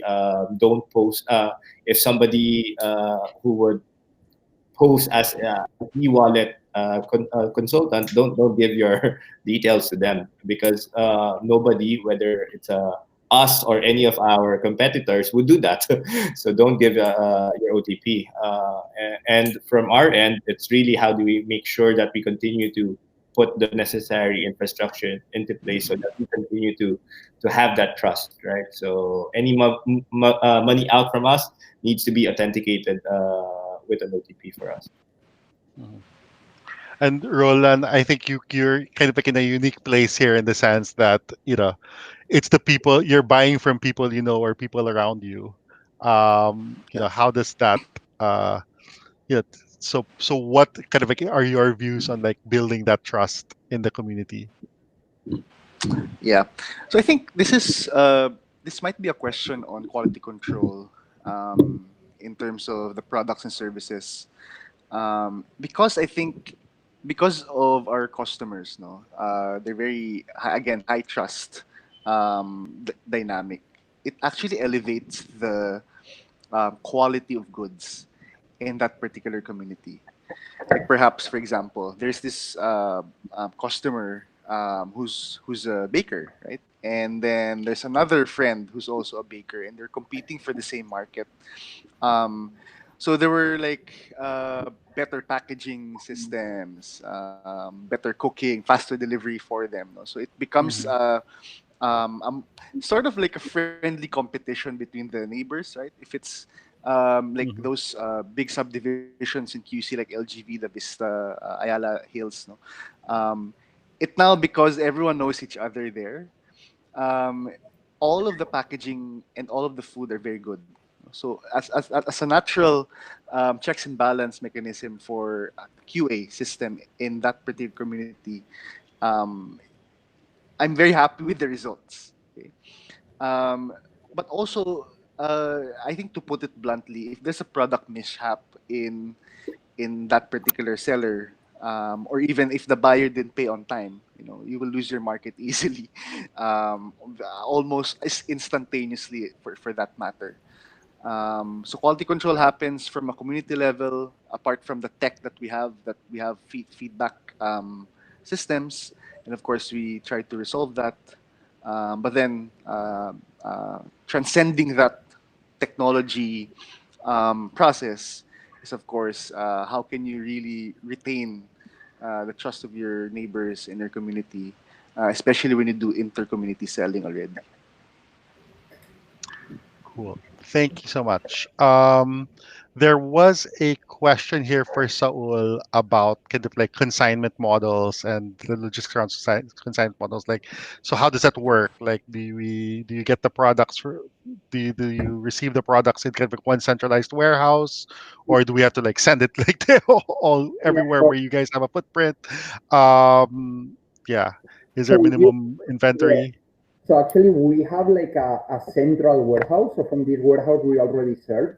So the way we usually work is like we receive like the inventory in our warehouse, but we usually like start like with a relatively small quantity because basically like at the beginning we also want. We don't know how well it will sell until we don't put it live and we really select the customer. So we usually get a bit of stock, put it live, and see like over a few days really how it sells. If we run out of stock, that's good news, and we just order like much more, and we pay that existing one. If we sell that it's a bit slower, like whenever we are already running out, we will request for more. But that is basically so. It really depends like on the specific item and so on. But we usually start with relatively small quantities just for testing, and then later once it grows, we move forward. Thank you. Um, Roland, there are a lot of questions here about like, are you available in here or there or in this region or this city? So I guess Yeah. that's pretty good news for you. Um, but yeah, I had a question around the idea of so Saul, I think you're thinking about options 2 and 3 in your breakdown, which is really kind of like either being using and kind of like an existing platform or kind of just supplying a third party site, um, and probably also Roland for yourselves as kind of the platform, the product platform. And you may have touched on a little bit on this already, but the idea of like what there is, there is kind of like limited kind of like, there's screen the idea of screen inventory of of what you show first, and what if you have kind of like multiple providers kind of like selling, selling sinigang, for instance, right?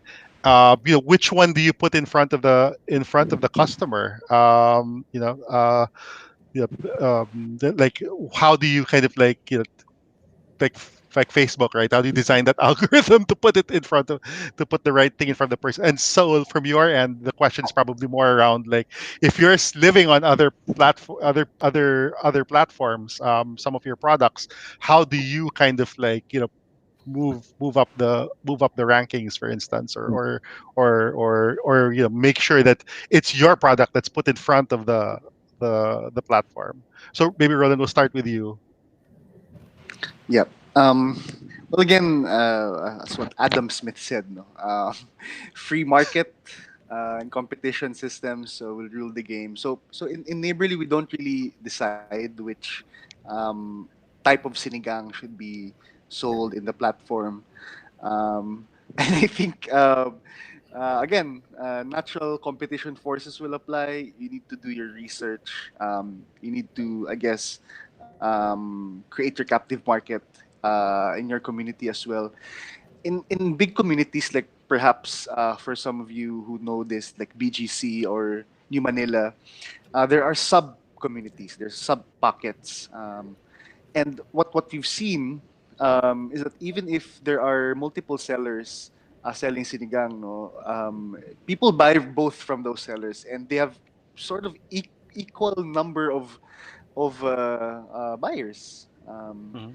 And I think perhaps as a platform, we don't want to discriminate between because we think Aling Nena's sinigang is better. I think the free market should decide. Mhm.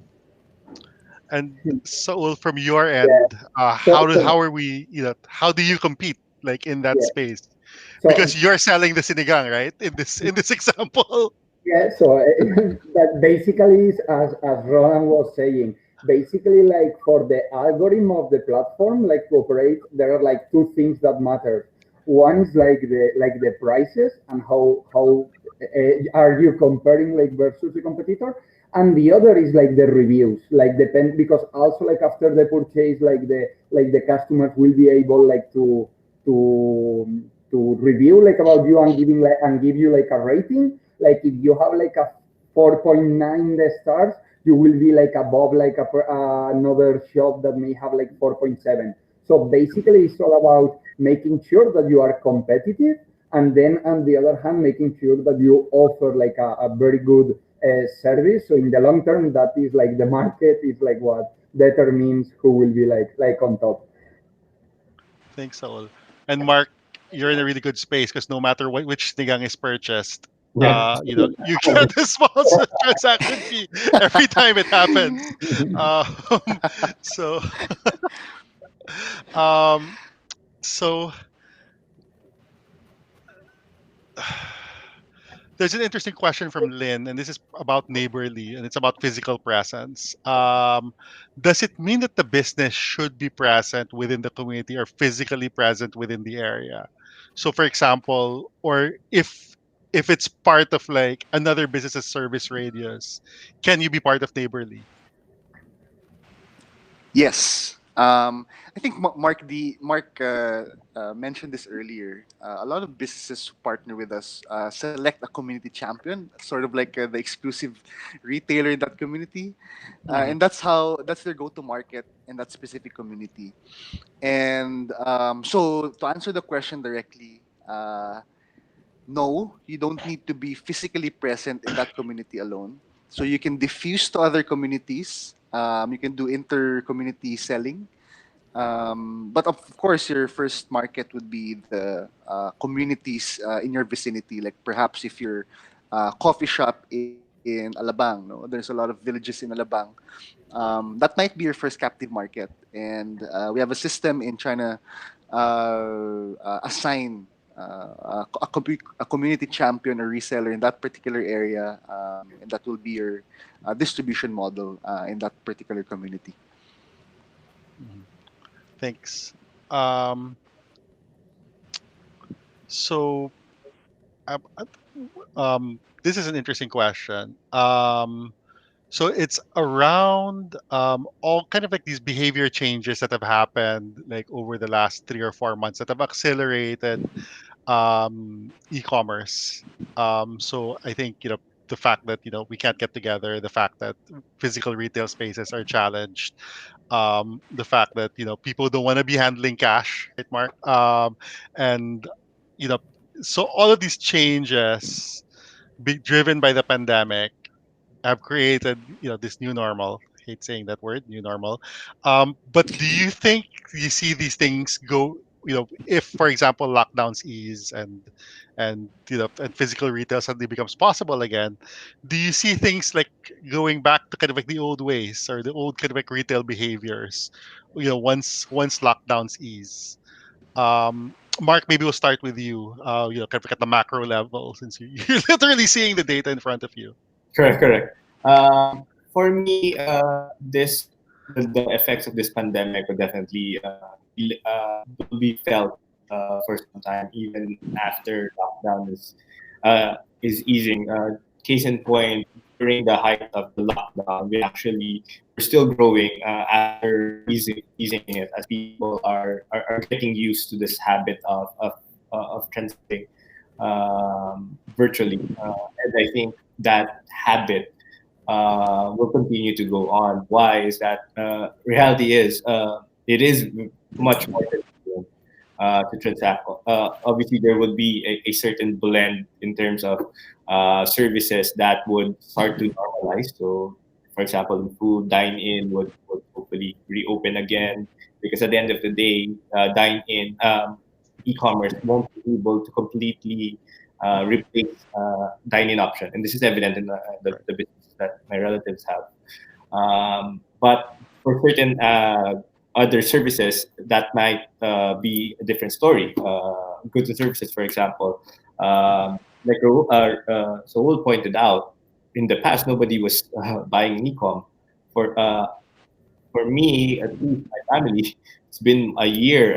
We've been rarely buying things outside of non-e-com sites.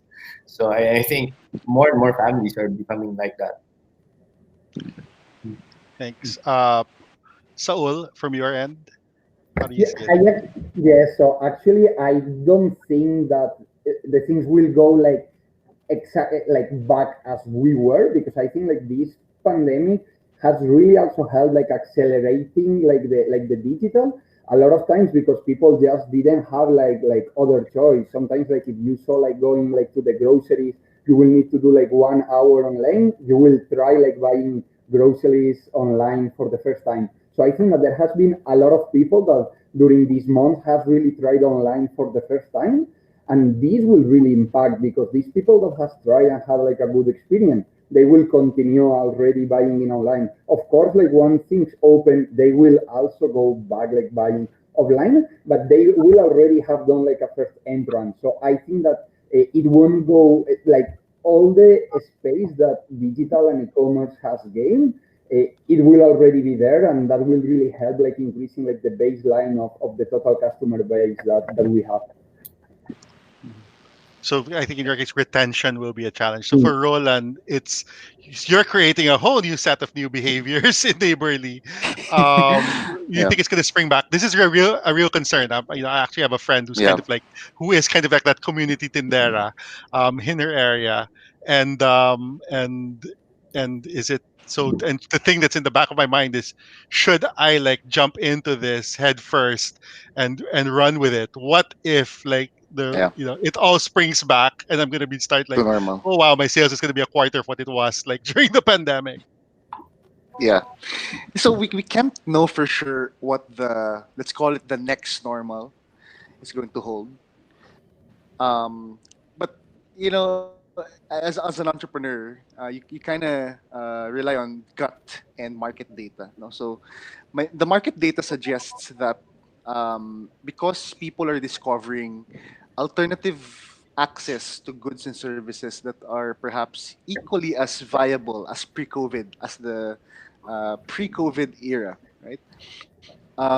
They start getting used to these behaviors. Like for example, people realized that this meeting could have been an email, And I think companies perhaps have discovered that work from home setup might be equally as effective, right? And this is also true for access to food and clothing, all these things. I think there is a good chance that um, you know retail will become again hyperlocal. Retail now, more companies are thinking of digital transformation. Services such as Saul's and Mark's are growing perhaps because of this, and I think it will take a lot of change to be able to go back to the last normal. So I think the new normal will have a lot of e-commerce, will have a lot of more digital payments, and I think more things that are in the pandemic will be in the next normal that wasn't in pre-COVID. Thanks, Roland. I'm not sure if you're holding sitting on a physical space right now, that's something people necessarily want to hear, but that is the reality, right? That things are gonna change, and they already have Yeah. changed. Um, so we've got a few minutes left before we do closing remarks. I have space for kind of like one more question, I think, for the group, and it's really around you know, what can we tell our customers to kind of shift them from COD to something that's potentially more cashless? This came from Marlon. Um, Mark, maybe yeah, you've probably thought about this the longest, but if maybe you can kind of get started, kind of like at that larger that Can level. you repeat the topic The again? question is, what can we tell our customers to kind of like shift them from if we have like an existing COD, maybe delivery relationship with them, to something that's a little bit more cashless? Uh, How do we encourage them to go From cashless? personal experience, I do this all the time. So, like what I said earlier, I'm part of a lot of community-based selling as well. And usually, at the start of the pandemic, people were saying, "Oh, can you just give it to me by cash when I order something?" And then I just say, "No, can I just pay my or say bank transfer or something?" Because in reality, is it's very hassle to go out, withdraw money. It's also not safe anymore as well. So by educating our customers, you definitely able to, especially if it's close to the city, then you'll be able to convince them. I've managed to convince a lot of the people that I buy to get a Paymaya because it's so much convenient. It's Mm, real time. They can cash it out themselves. So it's no brainer. At least this is for the hyper community setting. At the macro level, definitely there is going to be efforts across the e-wallet players, not just us, to really convert the country. Right now, I think all the e-wallet players are growing. Um, and we are converting the economy to move from a cash based economy to a more cashless economy. Hopefully, with this push, we get a lot of merchants behind us as well as we move to our more financial mentality to the economy. thanks, Mark. Saul, you wanna Yeah. what So how have you done it? So, for example, one of the ways that I have seen also, like some of the players and that we have even tried, is like you kind of do like promotions. Like, so for example, we do like promotions with banks. So you have like just a discount, like if you are paying like with the credit card of this bank. So these are also like ways that really encourage, like, or if you have like, for example, Lazada, like if they charge, or even Paymaya, they have like cashbacks if you. So this is really like a way also of putting like promotions and making like giving this appetite like to these customers that to win something if they move like from cash to cashless. So this is usually also something that works well, doing like some promotion and to really like reward this change of behavior. Mm. And Roland, is this a big deal for you guys as well? Yeah, And how do actually, you want to a lot of high transform it? yeah, yeah. Actually, a lot of high-end communities that use Neighborly forbid cash payments. Oh, okay. And their community policy so that we don't spread the virus in that community is to use GCash, PayMaya, of course, and other banks. So there's a mobile only policy in these communities. And I think once that continues, it's going to be a good, uh, you know, direction for us to go to diffuse to different markets. And I think yeah, slowly because in general cash is a carrier of COVID-19, right, or is a possible carrier. We don't want to spread that into different communities. So, and if we're gonna have sort of like a mini market, mini economy in these communities, we'd want it to go digital. No? So I think. And on our end, we want to create a digital only policy. That's the best thing to hear. Like if the push is kind of like bottom up, right? You don't it Yeah, doesn't even need yeah, to be kind of like dictated. That it's in their interest to kind of like make that move.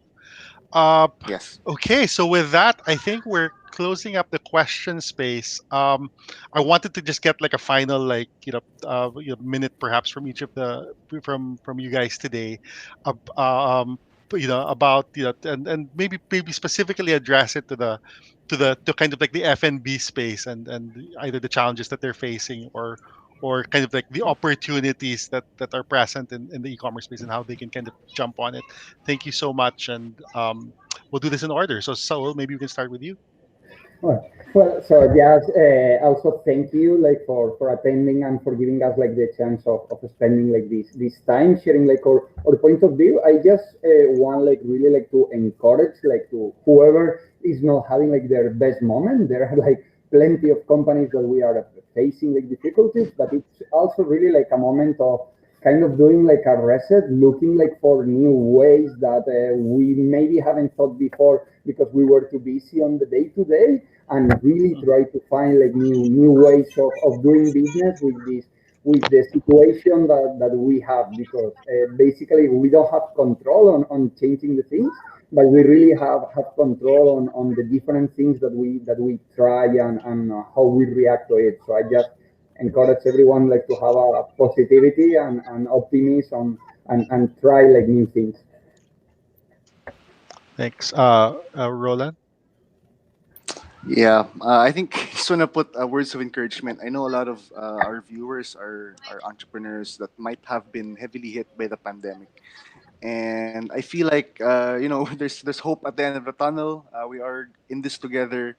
That's precisely the reason why we have this particular talk, and I feel that I know that the numbers are not looking good, at least in the news, but perhaps I firmly believe that we're going to rebound and we're going to do this together. So I hope everyone keeps the faith. So Mhm. happy to And be here. Mark, thanks. Same Thank here. you, Roland. Mark, on your side. As a fellow entrepreneur, I know what everyone is feeling right now. It's tough times, but I want to remind everyone that every crisis breeds opportunities. There is a silver lining in everything. So, really encourage everyone to think out of the box. If you're a brick and mortar business, there are a way to pivot it to online or other channels. Expand their boundaries. There's a lot of rich learnings that Saul and Roland have shared from going pure e-commerce, going hyper local. Um, let's go be safe and secure with cash contactless and accept all forms of payment regardless of whatever is that.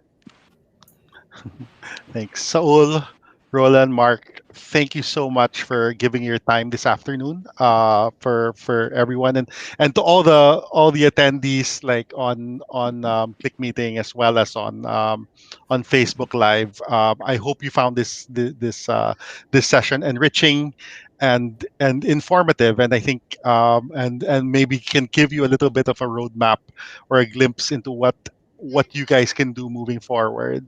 So, on behalf of the MAFBEX Talks team and the panel, I'm Mike Palacios. This session on August 22. Thank you so much, and we'll catch you then. Best of luck. Thanks. Everyone. Thank you. Thank Bye. you. Thanks.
Mas pinadali at pinabilis na ang pag-accept ng payments para sa iyong online business with PayMaya Negosyo.